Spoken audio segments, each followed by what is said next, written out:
my soul. I live for you alone, every breath.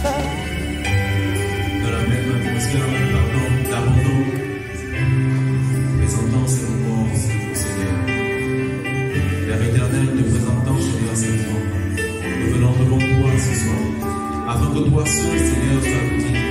Afin que toi seul, Père éternel, Seigneur, nous conduise, Seigneur, à recevoir ta parole, Seigneur, ce soir.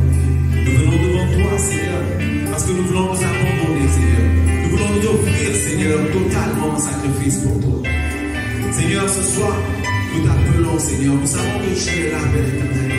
Nous voulons, Seigneur, sentir ta présence palpable au milieu de nous. Nous abandonnons totalement à toi ce soir. Merci encore, Père éternel. Pour ceux qui nous suivent, Seigneur, à travers les réseaux sociaux. Seigneur, nous te présentons ces moments afin que tu touches de façon particulière chacune d'elles, Père éternel, chacune de ces personnes, Seigneur. Que toute la gloire nous envoie pour ce soir. Au nom de Jésus-Christ. Amen. Alléluia. Je vous salue dans le nom précieux de Jésus-Christ. Je salue le Dieu Tout-Puissant qui nous donne la vie encore ce soir et qui nous permet de nous retrouver pour partager ses paroles qu'il a mis en nous, qu'il a mis en moi. Je bénis le groupe pastoral, le pasteur et son épouse qui me permettent encore, qui font le privilège d'être là ce soir pour encore libérer ce message que le Seigneur a mis. Alléluia. Et je salue mon épouse. Amen. Ce soir, nous nous retrouvons encore dans les 12 jours de jeûne. Nous sommes au 8e jour. Hier, nous avons vu le 7e jour. Nous étions au 7e jour et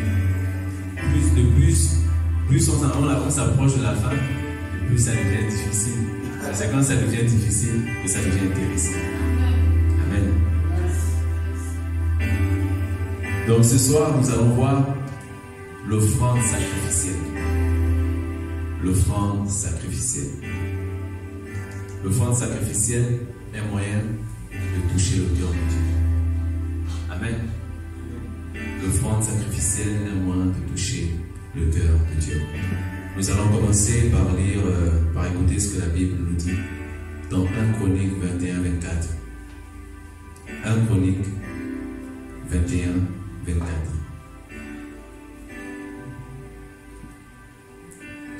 Nous allons commencer au verset 23. Mais le roi David dit à Ornan, non, je veux l'acheter contre sa valeur en argent, car je ne présenterai point à l'Éternel ce qui est à toi, et je n'offrirai point un holocauste qui ne me coûte rien. Mais le roi David dit à Ornan, non, je veux l'acheter contre sa valeur en argent, car je ne présenterai point à l'Éternel ce qui est à toi, et je n'offrirai point un holocauste qui ne me coûte rien. Alléluia. Vous comprenez bien ici, c'est l'histoire du roi David. Ce roi qui était selon l'homme, selon le cœur de Dieu. Nous comprenons que le roi David ici voulait offrir une offrande à Dieu.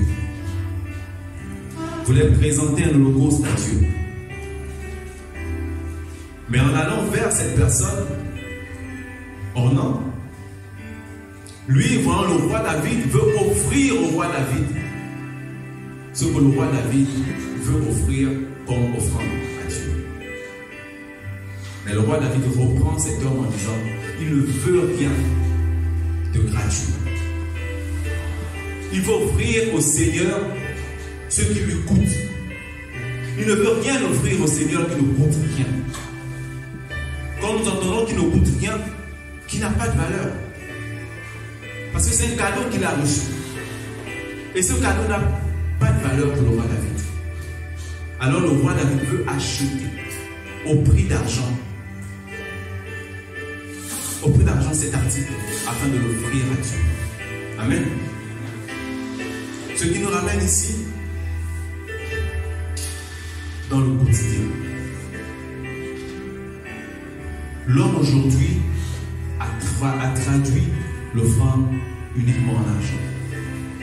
L'homme ne voit que l'argent quand on parle d'offrande. Quand on commence à discuter offrande, on ne voit que ce qui est matériel. Le roi David ici, c'est vrai qu'il voulait acheter quelque chose de physique. Mais le roi David a vu l'état de son cœur. A vu le poids que cela avait par rapport à son cœur. Mais aujourd'hui, l'homme a tout traduit de façon financière, de façon matérielle. Ce qui a complètement erroné la raison même de l'offrande, le but même de l'offrande. Amen. Aujourd'hui, nous pouvons nous parler d'une offrande sans parler d'argent. Nous pouvons nous parler d'une offrande sans parler d'un bien matériel. Et même quand on parle d'offrande, nous voyons des visages qui commencent à tourner de gauche à droite. Des yeux qui commencent à danser de tous les côtés. Parce que les gens voient maintenant la poche. On commence à faire des calculs. Mais on oublie le but et la vraie définition de l'offrande. On oublie réellement à quoi sert l'offrande. On oublie la vraie raison de l'offrande. On est porté sur l'argent. On est porté sur tout ce qui peut nous donner quelque chose en plus. Et les gens aujourd'hui n'arrivent plus à donner leur offrande parce qu'ils ne voient que l'argent. Aujourd'hui, même dans nos églises, plusieurs personnes n'arrivent même plus à donner. Plusieurs personnes sont totalement refroidies parce qu'ils ne voient que l'argent quand ils viennent à l'église. Amen. Mais ce soir, nous allons voir l'offrande sacrificielle. Ne parlons pas de n'importe quelle offrande. Mais pour comprendre l'offrande sacrificielle, nous allons comprendre c'est quoi l'offrande, afin de revenir réellement à cette définition, afin de revenir réellement à la raison même de l'offrande. Amen. La définition du sacrifice et de l'offrande. Ces termes font référence au don apporté à Dieu ou à une divinité. Pour la remercier de ses bienfaits passés et pour implorer de nouvelles bénédictions. Il existe différentes sortes. Il s'agit ici des sacrifices tels qu'ils existaient en Israël. Amen. Nous comprenons bien que l'offrande ne se fait qu'à des divinités. Et dans notre contexte ici, une offrande ne se fait qu'à Dieu. Une offrande n'est pas portée sur un homme. Quel que soit son rang sur cette terre, une offrande se fait à une divinité. Une offrande s'offre à une divinité. Afin de remercier pour tout ce que nous avons. Déjà l'offrande, nous pouvons la donner tous les jours. Pour le premier miracle que nous avons chaque matin. La vie que nous avons. C'est la première chose pour laquelle nous pouvons offrir notre offrande. Au-delà de tout ce que le monde, au-delà de tout ce que le Seigneur peut nous donner encore en plus. Au-delà de tout ce qui décore notre entourage. Mais la vie ne nous appartient pas. Alors pour remercier le Seigneur, nous pouvons offrir une offrande. Amen. Mais une offrande ne consiste pas uniquement en argent. Une offrande ne consiste pas forcément en des matériels.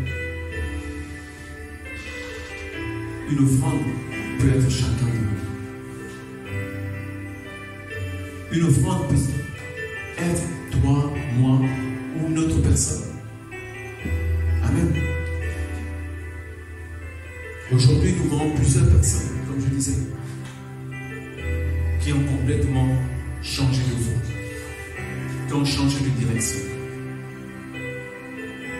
Tout simplement parce qu'elles n'arrivaient plus à supporter. Amen.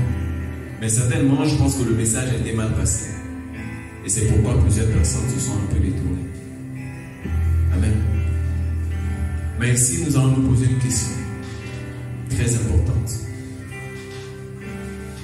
À quel moment notre offrande devient-elle un sacrifice?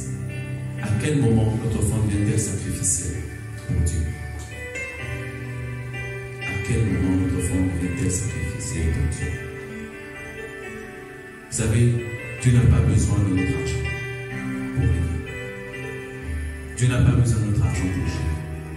Il peut gérer le monde sans nous. Mais nous avons besoin de Dieu. L'argent, tu peux le posséder aujourd'hui. Et l'argent, tu peux aussi le perdre aujourd'hui. Mais ce qui est plus important, c'est le cœur. La vraie valeur de ton offrande ne sera évaluée que par ton cœur. Nous voyons dans le verset de base que David a évalué l'offrande par rapport à son cœur et non par rapport à ce que l'offrande coûtait. Mais plusieurs personnes parmi nous, on aurait eu cette occasion ou cette opportunité, on aurait pris le cadeau et venir exposer ce cadeau devant l'autel de Dieu. Nous serons dit c'est la volonté de Dieu. C'est le choix de Dieu. C'est Dieu qui a permis que cet homme vienne sur mon chemin. Mais est-ce que cette offrande réellement, ce que tu donnes à Dieu aujourd'hui, a une valeur selon ton cœur? Est-ce que après avoir donné, tu sens réellement que tu as enlevé quelque chose de toi? À quel moment cette offrande devient-elle un sacrifice pour toi? À quel moment cette offrande devient-elle sacrificielle pour toi? Amen. Nous voyons dans l'histoire d'Abraham. Abraham, Dieu apparaît un jour, lui donne un enfant à l'âge de 100 ans. Après 25 ans d'attente, le même Dieu revient quelques années plus tard, dira à Abraham, je veux ton fils unique. Unique pourquoi? Parce que c'était le fils de sa femme. Alors Abraham va le grand matin pour offrir ce sacrifice. Qui parmi nous peut accepter d'offrir son unique enfant en offrande? Qui parmi nous? C'est difficile, mais Abraham l'a fait. Abraham qui était un homme comme vous et moi. Abraham a donné ce qu'il avait de plus cher. C'était même pas sa femme. C'était pas ses biens. C'était cet enfant, l'enfant de la promesse. Comment le Dieu qui me donne un enfant peut venir le jour au lendemain me dire, donne-moi cet enfant. Entre-temps, par cet enfant, Dieu a promis tellement de choses. Ça semblait un peu bizarre. Aujourd'hui, on peut se dire, mais comment Dieu fait ça? Donc Dieu change. Mais Dieu ne change pas. Le cœur d'Abraham était sur son enfant. Dieu savait la valeur qu'avait Isaac pour Abraham. Dieu aurait pu demander Ismaël, mais Dieu savait qu'Ismaël n'avait pratiquement pas de valeur pour Abraham. Parmi tant de choses que tu possèdes, parmi tant de bijoux, tu vas donner ce qui n'est pas important et tu vas dire tu as donné. S'il faut parler d'argent quand nous venons déposer nos offrandes, nous calculons. En fin d'année, quand il faut donner quelque chose, nous calculons. Regardez simplement nos enfants. Quand l'enfant veut faire plaisir à son parent, il donne le maximum. On a un enfant à la maison et on a vu qu'il aime tellement les voitures. Alors on a dit à cet enfant, on a pris la photo au magasin. On lui a dit, si tu es premier de la classe, on t'achète cette voiture. Mais je vous assure que chaque jour, il disait que je suis premier. Il était premier en tout. Même pour sortir de la classe, il était premier. Donc, on se posait la question, est-ce qu'il s'embrouille ou il sait réellement ce qu'il est en train de faire? Mais pour lui, en fait, premier, au-delà du fait qu'on veut le voir premier de la classe, pour lui, il voulait être premier en tout. S'il faut répondre à une question, il est premier à le faire. Il vous dit ça à la maison, que maman, voilà, j'étais premier. Mais grâce à Dieu, il n'est pas sorti premier, il est sorti deuxième. Et il compte sortir premier. Parce qu'il sait qu'il doit avoir sa voiture. Vous voyez à quel point un enfant veut faire plaisir à ses parents. et donne ce qu'il a de meilleur. Nous devons comprendre ici que si un enfant arrive à faire un sacrifice pour toi, combien de fois toi pour ce Créateur? Parce que l'enfant, au-delà du cadeau, cherche à toucher ton cœur. Il sait très bien que pour toucher ton cœur, il faudrait qu'il soit premier. Il sait que s'il n'a pas le cœur de papa ou de maman, il ne peut pas avoir son cadeau. Il ne peut pas avoir son cadeau. Donc pour avoir son cadeau, il veut toucher le cœur. Et plusieurs enfants sont comme ça, à la veille de la Noël. Qu'est-ce que les enfants ne font pas à la veille de la Noël? Ils font tout ce qui est possible pour toucher le cœur des parents. Quelles que soient les tâches ménagères qu'il y a à faire à la maison, il fait tout un emploi du temps pour toucher le cœur des parents. Il est le premier à calculer ses moyens avant le professeur. Parce qu'il sait ce qu'il veut. Il sait ce qu'il veut atteindre. Il sait ce qui fera plaisir à ses parents. Mais aujourd'hui, nous avons tout misé sur ce que nous possédons. Aujourd'hui, nous avons transformé la vraie définition de l'offrande. L'offrande devient quelque chose qu'on fait banalement comme ça chaque jour, chaque dimanche, quand on veut. Mais pas pour Dieu. Certaines personnes croient donner de grosses offrandes en donnant de grosses sommes, mais pas pour Dieu. Mais il faudrait que nous revenons un tout petit peu à l'origine de l'offrande, à la raison de l'offrande. Amen. Nous sommes longtemps égarés, et même beaucoup égarés. Nous avons laissé ce qui faisait même l'essentiel de l'offrande. Parce que plusieurs personnes ont détourné ce message. Et plusieurs personnes ont éloigné les enfants de Dieu du cœur de Dieu. Amen. Ici, quand le roi David va acheter, le roi David ne va pas chercher quelque chose de superflu. Nous voyons l'histoire d'Abel et de Caïn. Quand ils ont offert leur offrande, c'était même pas encore exigé. Mais Abel a donné son offrande avec le cœur pour toucher le cœur de Dieu. Abel a donné tous les prémices. Il savait, il aurait pu donner quelque chose, bon, il donne quelque chose comme ça. Mais qu'est-ce qu'Abel recherchait en donnant les prémices? Abel cherchait à toucher le cœur de Dieu. Chaque homme a des capteurs. Chaque homme a un capteur ou a des capteurs pour savoir quand son offrande est sacrifiée ou pas. C'est pas un hasard. Quand je viens déposer mon billet de 500 de 1000 francs, je sais que j'ai fait aucun sacrifice. Dans ma poche, peut-être j'ai 50 000. Même la fin du mois, quand je touche 500 000 et que je viens déposer 50 000, je sais que ce n'est pas un sacrifice. Le sacrifice, c'est quand peut-être je sortirai les 10%. Là, je sentirai parce que j'ai fait un programme où je sais que je dois enlever 10%. Ce n'est pas un sacrifice. Le sacrifice, c'est au-delà. C'est quand nous sentons que l'âme a touché. Tout homme a un capteur. Abraham avait un capteur pour savoir que là, il va donner son fils. C'est ce qu'il a le plus précieux. Dieu savait. Même quand Abraham ligote Isaac, Abraham peut-être n'arrive même pas à regarder Isaac dans les yeux. Mais au-delà de l'amour qu'Abraham portait pour Isaac, Abraham avait encore un amour plus grand. Et c'est cet amour-là qu'il croyait. Nous voyons certainement que l'offrande d'Isaac, mais Abraham a fait encore quelque chose de plus grand. Quelque chose qui a encore de la valeur, quelque chose qui a encore de la puissance.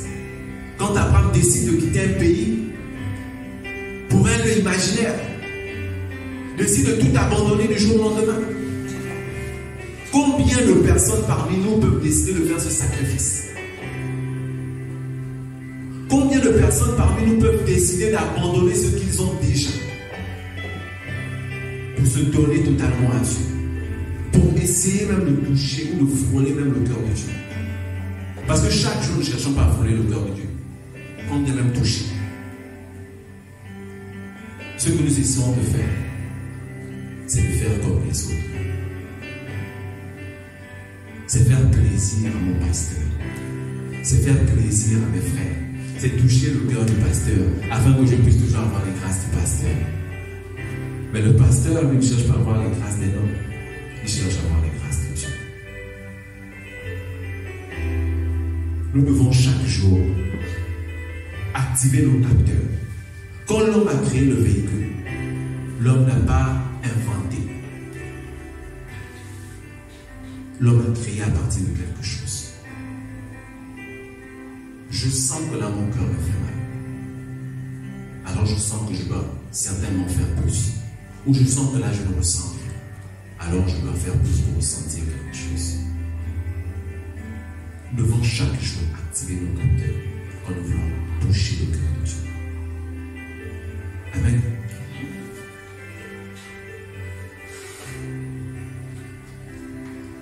Vous savez, toucher le cœur de Dieu, c'est tellement bon, c'est tellement grand.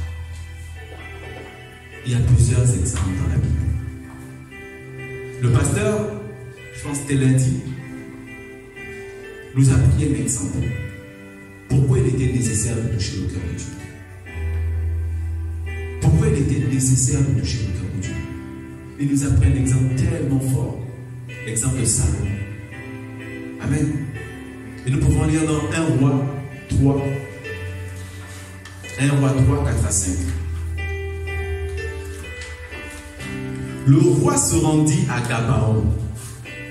Encore que le pasteur disait son rêve, ça faisait Gabon. Donc c'était plus ou moins une prophétie. Le roi se rendit à Gabaon pour offrir des sacrifices, car c'était le principal des hauts lieux. Salomon offrit 1000 holocaustes sur l'autel. Salomon offrit 1000 holocaustes sur l'autel. Vous comprenez qu'offrir 1000 holocaustes, c'était énorme. C'était énorme, c'était presque une folie. Pourquoi autant d'amour? Pourquoi autant de sacrifices? L'autre personne dirait pourquoi autant de gaspillage?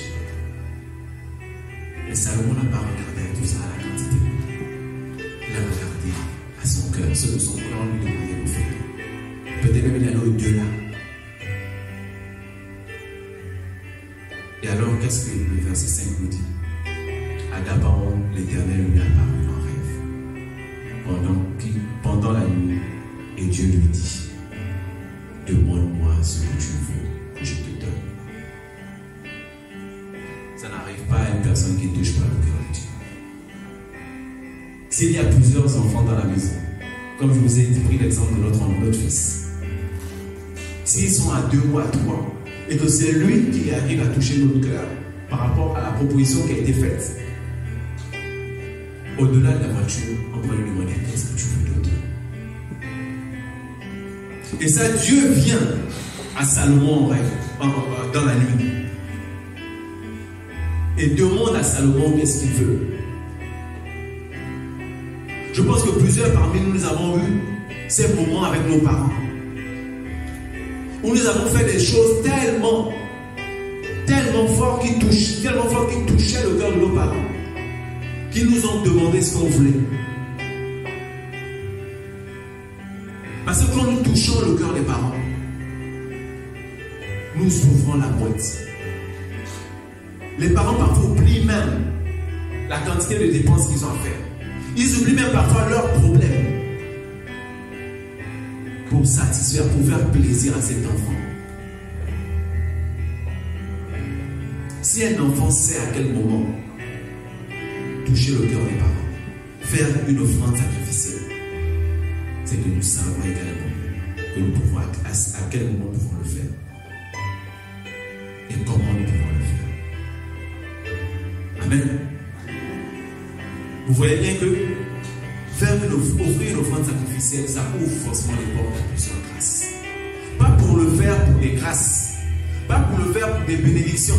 Mais sans s'y attendre, sans le vouloir, nous allons ouvrir la porte des bénédictions. Nous savons les bénédictions qui ont accompagné Abraham après l'offrande sur la montagne. Nous connaissons les bénédictions qui ont accompagné Abraham quand il a quitté cette terre. Et ce sont ces mêmes bénédictions aujourd'hui qui nous suivent. Les bénédictions d'Abraham par rapport à son engagement avec Dieu. Pour avoir touché le cœur de Dieu. Toute sa descendance jusqu'aujourd'hui reçoit les mêmes bénédictions. Qui ne voudrait pas que sa descendance puisse recevoir des bénédictions? S'il faut dire à l'infini. Mais tout dépend de nous. Tout dépend de notre capteur. Amen. Abraham avait compris l'importance. Salomon avait compris l'importance. David avait compris l'importance de toucher le cœur de Dieu. Ils avaient compris que être dans la présence de Dieu, c'est plus grand qu'avoir toutes ces choses. Être dans la présence de Dieu était plus important que tout ce qui pouvait être autour de nous. Salomon était l'homme le plus riche. Mais qu'est-ce que Salomon a dit à la fin? Tout n'est que vanité. Pour dire que le plus important, c'est toucher le cœur de Dieu. C'est la raison pour laquelle chaque jour, quand nous nous levons, nous devons nous poser la question si notre offrande est réellement sacrifiée ou elle est juste superflue. Amen. Comme je disais, chaque homme a un capteur. Nous voyons tout simplement dans Matthieu 6, 21. Matthieu 6, 21. Car là où est ton trésor, là aussi sera ton cœur. Si ton cœur est ton capteur, c'est que tu sais où est ton trésor. C'est que tu sais réellement ce que tu peux offrir à Dieu. Amen. C'est que nous savons réellement ce qui peut toucher le cœur de Dieu. Si ça arrive réellement à nous toucher, fortement à nous toucher, c'est que nous savons que ce que nous avons fait peut toucher le cœur de Dieu. Si tu sais que ce que tu fais aujourd'hui peut toucher le cœur de ton Père, alors tu feras ce qui touchera le cœur de ton Père. Mais nous nous limitons très souvent. Nous nous limitons très souvent à ce qui est bon, comme j'ai dit. Nous nous limitons très souvent à ce qui est bon, nous n'atteignons pas le meilleur. Et c'est ça le problème de plusieurs personnes. Ils n'atteignent pas le meilleur parce qu'on se suffit de ce qui est bon. Tout homme est un capteur et nous devons activer notre capteur, car notre trésor se trouve au niveau de notre capteur, qui est notre cœur. Amen. Alors nous allons voir 5 capteurs, ou si vous voulez 5 moyens qui vont nous aider à savoir si ce que nous offrons à Dieu est un sacrifice qui peut toucher le cœur de Dieu. Amen. Cela t'emmènera à comprendre, ou cela t'aidera à comprendre que là aujourd'hui, si je fais cette offrande, quand je me lève le matin et que je me mets à prier et que je me mets à faire telle ou telle chose, ça touche le cœur de Dieu. Ou ça peut toucher le cœur de Dieu, ou c'est une offrande sacrificielle. Amen. Déjà, nous devons comprendre, nous ne devons pas donner en premier lieu le superflu de ce que nous avons. Amen. Nous avons lu 1 Chronique 21, 24, 23, 24, qui parlait de David.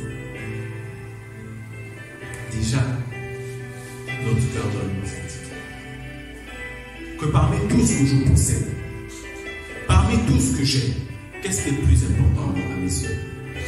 Qu'est-ce qui est le plus important à mon cœur? Qu'est-ce que je peux réellement offrir à Dieu? Comme nous avons dit, l'offrande n'est pas que l'argent.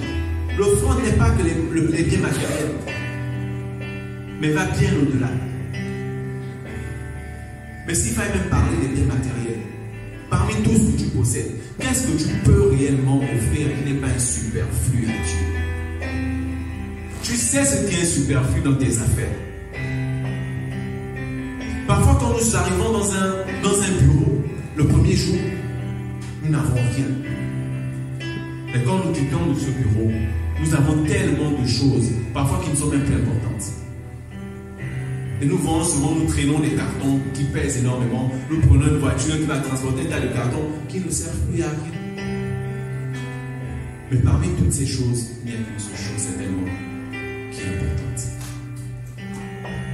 Et c'est par rapport à ça que tu sauras qu'est-ce qui est superflu de ce que tu dois donner à Dieu. Et quand tu comprendras le superflu, quand tu verras le superflu, tu feras réellement ce qui est sacrifice. Amen. En deuxième lieu, comme deuxième détecteur ou deuxième moyen, quelque chose qui nous coûte énormément. Donc nous allons voir la femme prostituée. Nous connaissons cette histoire.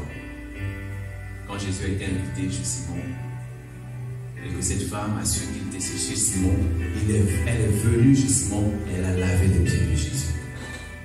Nous pouvons lire rapidement dans Luc 7, 37 à 38. Luc 7, 37 à 38. Et voici, une femme pécheresse qui se trouvait dans la ville, ayant su qu'il était à table dans la maison du pharisien, apporta un vase d'albâtre plein de parfum et se tint derrière aux pieds de Jésus. Elle pleurait et bientôt elle lui mouilla les pieds de ses larmes, puis les essuya avec ses pieds, les baisa et les oignit de parfum. Et il dit à la femme, tes péchés sont pardonnés. Au verset 48. Tes péchés sont pardonnés. Mais pour qu'elle arrive à faire dire à Jésus, à sortir ces paroles de la bouche de Jésus, nous voyons l'acte que cette femme a posé. Nous voyons cet acte que cette femme a posé avec ses cheveux, avec ce parfum. Nous savons le prix que les femmes mettent sur leurs cheveux. Nous savons le prix que les femmes mettent sur leur parfum. Et quand on prend la précision, le temps de préciser le parfum, c'est pour nous dire qu'il coûtait cher. Pour une prostituée, ses cheveux sont toujours tirés. Mais elle a pris ses cheveux. Qui pouvait imaginer en ce temps les pieds de Jésus? Qui pouvait imaginer en ce temps, pour une personne qui porte des sandales, même pour nous qui portons des babouches et qui marchons un tout petit peu dans une route non goudronnée, nous connaissons le résultat de nos pieds. Mais Jésus à ce moment, comment étaient ses pieds? Pour prendre tes cheveux et les essuyer. Pour prendre ce parfum qui te coûte énormément, le plus cher de tes parfums, et les mettre sur les pieds de Jésus et les baiser un peu avec ta bouche. Nous voyons sur les réseaux sociaux des hommes certainement le faire à des pasteurs. Mais elle a fait à Jésus. Et elle a touché le cœur de Jésus. Elle a donné ce qui lui coûtait. Qu'est-ce que toi tu peux donner à Jésus? Aujourd'hui, est-ce que tu es capable de donner ce qui te coûte? Est-ce que tu es capable de donner ce qui te coûte aussi cher? Une relation, une copine, un ami, tu es capable d'abandonner ta vie parce qu'elle était prostituée. Et les prostituées ont souvent de l'argent. L'argent sale, bien sûr. Mais elle a accepté de tout abandonner pour Jésus. Aujourd'hui, par rapport à ton capteur, tu dois savoir ce que tu peux abandonner. Quand Abraham a décidé d'abandonner, Abraham savait ce qui était plus grand que son amour pour son fils. Dans la relation dans laquelle tu te trouves, est-ce que tu es prêt à abandonner pour Dieu, pour toucher le cœur de Dieu? Est-ce que tu es prêt à abandonner les magouilles dans lesquelles tu te trouves, qui vont t'apporter tellement d'argent pour toucher le cœur de Dieu?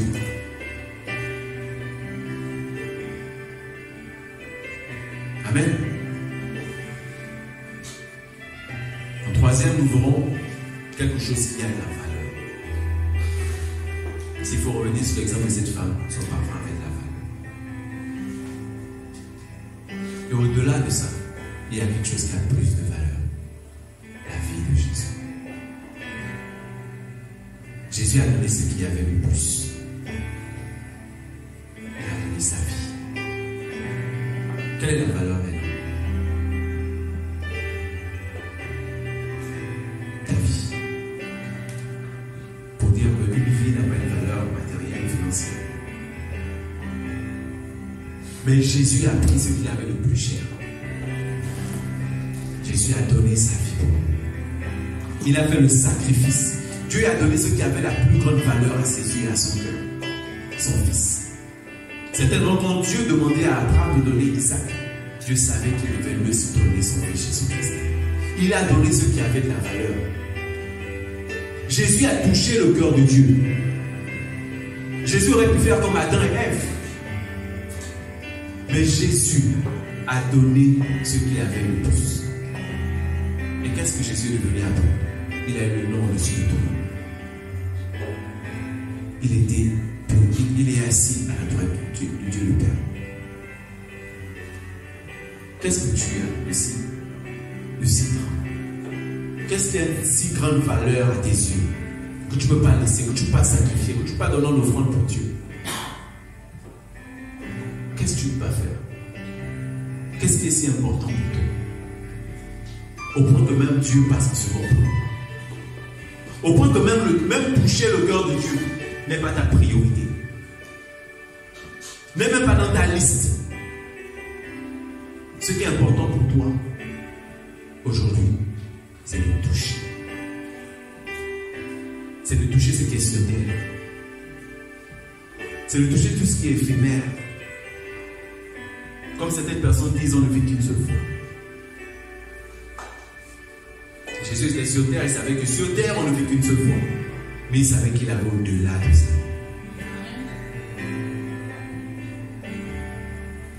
Et qu'est-ce que nous sommes prêts à donner comme Jésus? Est-ce que nous sommes prêts à donner notre vie? Parce que quand on dit l'offrande n'est pas juste financière, on va au-delà. On parle de nous-mêmes, de notre propre vie. Est-ce que nous sommes prêts à nous donner? Est-ce que nous sommes prêts à abandonner tout ce qui est autour de nous? Est-ce que nous sommes prêts à abandonner tout ce qui a de la valeur autour de nous? Nos amis, nos compagnes, pour Dieu. Est-ce que nous sommes prêts à nous conformer pour Dieu? Afin de toucher son cœur. Amen. En quatrième point, nous verrons une offrande que Dieu veut. Parce que, comme Abraham, Dieu peut venir aujourd'hui et te demander ce qui est le plus important pour toi. Est-ce que tu es prêt à donner comme Abraham? Est-ce que tu es prêt à donner comme Abraham? Si Dieu vient te demander ton Isaac aujourd'hui, est-ce que tu es prêt à donner ton Isaac aujourd'hui? Moi, je n'ai qu'un, j'ai 2 fils. Mais si Dieu vient me dire, donne-moi tes 2 fils, est-ce que je suis prêt à donner? Je viens de me marier, ça fait même pas un mois. Si Dieu vient me dire, laisse ta femme, est-ce que je suis prêt à laisser ma femme? Voilà, c'est dur. Vous comprenez que ce que Dieu veut, est-ce que nous sommes prêts? Mais si nous voulons toucher le cœur de Dieu, nous devons être prêts, comme Abraham. Si certainement si on aurait posé cette question à Abraham, il serait peut-être comme nous. Mais avec une avance certainement sur la connaissance de Dieu. Mais il serait peut-être comme nous. Si on aurait dit à Abraham, tu vas quitter ton pays. Quand Dieu lui a demandé, Abraham aurait dit non, c'est pas sûr. Je vais aller où? Voici toutes les terres, tout mon héritage. Mais Abraham l'a quand même fait. Mais nous savons aujourd'hui que nous, c'est pas évident. C'est pas sûr. Déjà, quand Dieu nous demande de laisser le monde, c'est compliqué. Quand on passe à côté d'une boîte de nuit, on dit non, c'est pas possible. Quand on voit la belle voiture, on dit c'est pas possible. Quand on voit la bagouille qui est un tout petit peu pour avoir peut-être 50 millions, on dit c'est pas possible. Quand on demande d'abandonner le tiercé, c'est pas possible. Parce qu'il y a des gens qui collectionnent. C'est pas possible. Dieu, toi aussi. Est-ce que tu ne vois pas que j'aime ma vie? C'est ma chance. Mais c'est pas possible. C'est trop demander. C'était trop demandé à Abraham. Mais Abraham n'a pas vu ça.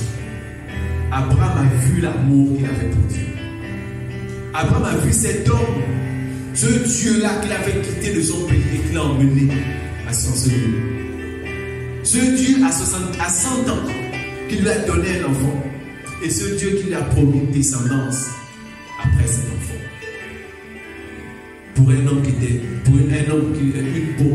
une femme qui n'enfantait pas, qui était à 75 ans sans enfant. Mais il a écouté son cœur. Il a activé les capteurs de son cœur. Parce que s'il n'activait pas les capteurs de son cœur, c'est pas sûr qu'Abraham aurait donné. Amen. Abandonne. Donne à Dieu ce qu'il te demande. Dieu ne veut que ton cœur. Dieu ne veut que toi. Si tu veux toucher le cœur de Dieu, donne à Dieu ce qu'il veut. Et chacun de nous savons ce que Dieu veut. Amen. En 5e, nous avons une folie à faire pour Dieu. Amen. Une folie à faire pour Dieu. Il y a une parole dans la Bible qui dit ce qui est folie pour les hommes. Ce qui est folie pour les hommes, on va trouver ce qui est pour Dieu. Bon, je vais essayer de paraphraser. Ce qui est bon pour Dieu est une folie pour les hommes. Et ce qui est sage pour Dieu est une folie pour les hommes. Vous comprenez un peu? Et dans le contexte de Salomon, c'était une folie pour les hommes. Parce que si avant de donner des holocaustes, c'était des gibiers, c'était des moutons, s'il fallait dire comme ça. Mais 1000, c'était une folie. C'était une folie pour les hommes, mais c'était sage pour Salomon. C'était une sagesse pour Dieu. Amen. Car la sagesse de ce monde est une folie devant Dieu. Aussi il est écrit, il prend les sages dans leur ruse. Mais on peut aussi inverser. Parce que tout ce que toi tu fais pour Dieu, les hommes voient ça comme une folie. Les hommes se disent, tu as perdu la tête. Combien de fois on a dit à une personne qui s'est donnée à Dieu que tu as perdu la tête? Tu es fou. Comment tu peux croire à quelqu'un qui n'existe pas? La science te dit ça, mais toi tu dis ça. C'est pas possible. Comment tu as tout donné pour une personne que tu ne vois pas? Qu'est-ce qu'on n'a pas dit à Abraham? Qu'est-ce qu'on n'a pas dit à toutes ces personnes? Qu'est-ce qu'on n'a pas dit à Moïse? Moïse qui était en Égypte, qui était peut-être pas héritier, mais qui était dans les alentours du royaume. Mais Moïse a tout abandonné. Amen. Vous comprenez que parfois il faut faire des folies pour Dieu. Ne pas regarder notre entourage. Parfois il faut rendre les hommes, il faut semer la confusion pour toucher le cœur de Dieu.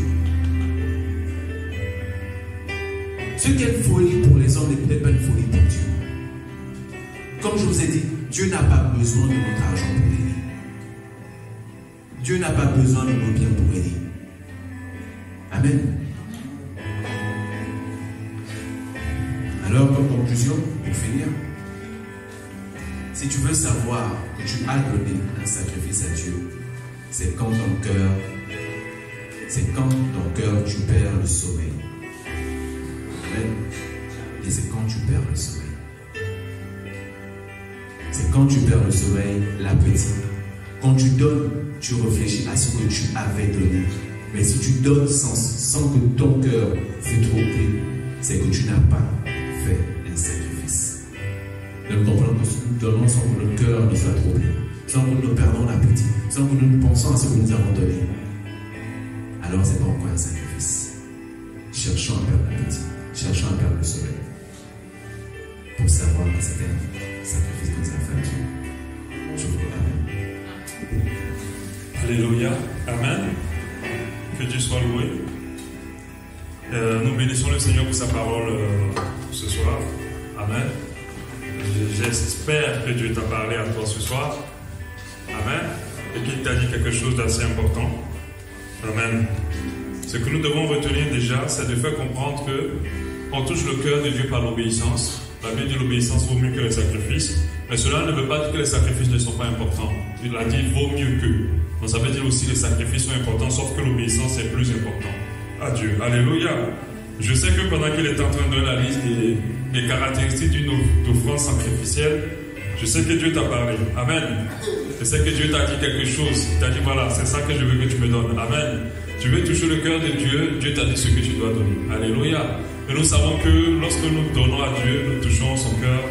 Et nous ne pouvons pas donner à Dieu n'importe quoi, nous devons donner à Dieu quelque chose qui soit sacrificiel. C'est vrai que quand certains ont entendu ce message, se sont dit, ah bon, le pasteur va nous dire un peu le chiffre, le montant qu'on va mettre dans l'enveloppe pour donner à Dieu, pour que Dieu change nos vies. Et c'est ce qu'on a toujours dit aux gens. Ah non, Dieu a assez d'argent pour demander ton argent. Amen. Ce qu'il veut des fois, c'est des petites choses que tu as dans ta vie auxquelles tu es attaché. Et c'est ça qu'il veut que tu donnes. Et c'est quand tu vas donner ça que Dieu va être content de toi et qui va libérer dans ta vie beaucoup de choses extraordinaires. Alléluia. Donc, ce qu'il t'a dit pendant que tu étais en train d'écouter l'enseignement de donner, pardon, il faut donner après. Alléluia. Voilà, il faut donner, il ne faut pas garder, il ne faut pas attraper. Il faut donner. Pendant l'enseignement, il est en train de dire, si Dieu te demande de donner ta femme, non, Dieu ne va jamais te demander de donner ta femme. Il ne va jamais te demander ça. C'est lui qui te l'a donné, il ne va pas te demander. Même s'il a fait Abraham, c'était pour tester l'obéissance d'Abraham. À la fin, on a vu que pendant qu'Abraham voulait donner, il a dit donc, faut laisser. En fait, j'ai ma misère, toi aussi. Comment tu m'as pris au sérieux? Viens, tiens le bouton, prends. Amen. Alléluia. Donc, il ne va jamais te demander ça. Parce qu'on ne peut pas dire, j'ai eu un son qu'il faut sacrifier ma femme. Dieu ne demande jamais ça. Alléluia. Amen. Donc, vraiment, ce qu'il t'a dit de donner là-bas, donc, alléluia. Il faut donner. Il a dit quelque chose qui m'a beaucoup plu. Il a dit la caractéristique de l'offrande sacrificielle, c'est ce que Dieu veut. Ce que Dieu va te demander de donner des fois. Parce que d'autres, ils veulent choisir pour donner à Dieu. Non, lui-même l'a déjà choisi dans ta vie. Il a pointé quelque chose et dit c'est ça que je veux que tu me donnes. Quand tu vas me donner ça, je serai tellement content. Et mon cœur sera réjoui. Et je me rappelle de cette femme-là, pour la première fois, cette jeune fille qui avait réussi, qui a fait voyager son papa en jet privé. Et je me disais, voilà ce que Dieu veut. Un enfant qui veut réjouir le cœur de son père. Alléluia. Même si ce père-là ne peut pas lui donner de l'argent, mais les bénédictions qui vont sortir sur la vie de cette femme, rien ne pourra la faire descendre. Alléluia. C'est pour ça que nous devons quitter le mode de Dieu faut me donner. Pour dire Dieu, c'est moi maintenant qui vais te donner, qui vais toucher ton cœur. Et quand tu touches le cœur d'un père, on a appris le lundi, il te donne au-delà de ce que tu peux penser et imaginer. Tu ne peux pas vivre dans la désobéissance et t'attendre à Dieu dans ta vie, c'est pas possible. Alléluia.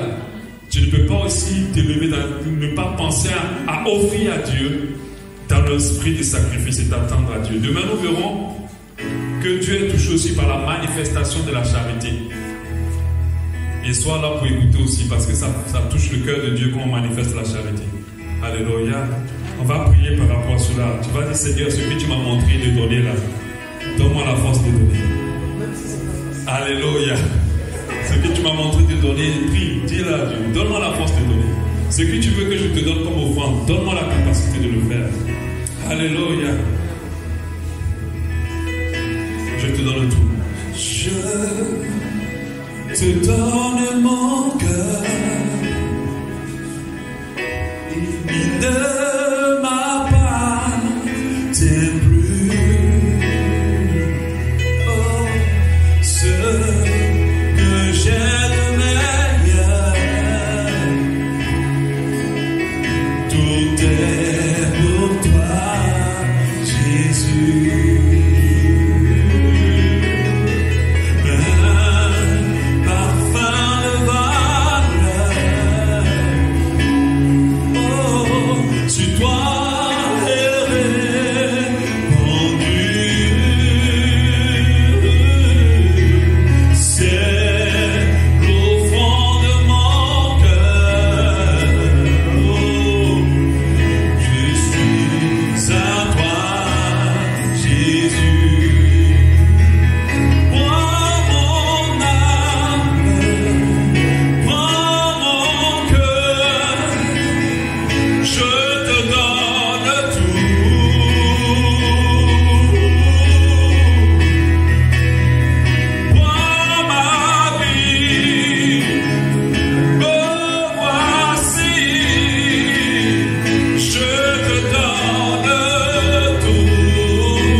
Merci Seigneur, nous voulons t'offrir le meilleur de nous, nous voulons t'offrir toute notre vie. Nous voulons te donner des offrandes qui touchent ton cœur, car nous voulons toucher ton cœur. Déjà, nous te donnons toute notre vie, nous te donnons toute notre existence. Tout ce que je possède est à toi, tout ce que je suis est à toi, Seigneur. Je te demande de me donner la force de te donner encore davantage. Mon temps est à toi, Seigneur. Je te remets toutes mes finances. Je te remets tout ce que je possède. Je te donne mon mariage. Je te donne mes enfants. Je te remets tout, Seigneur. Je veux toucher le cœur du Dieu que tu es, que j'aime tant. Dans le nom précieux de Jésus.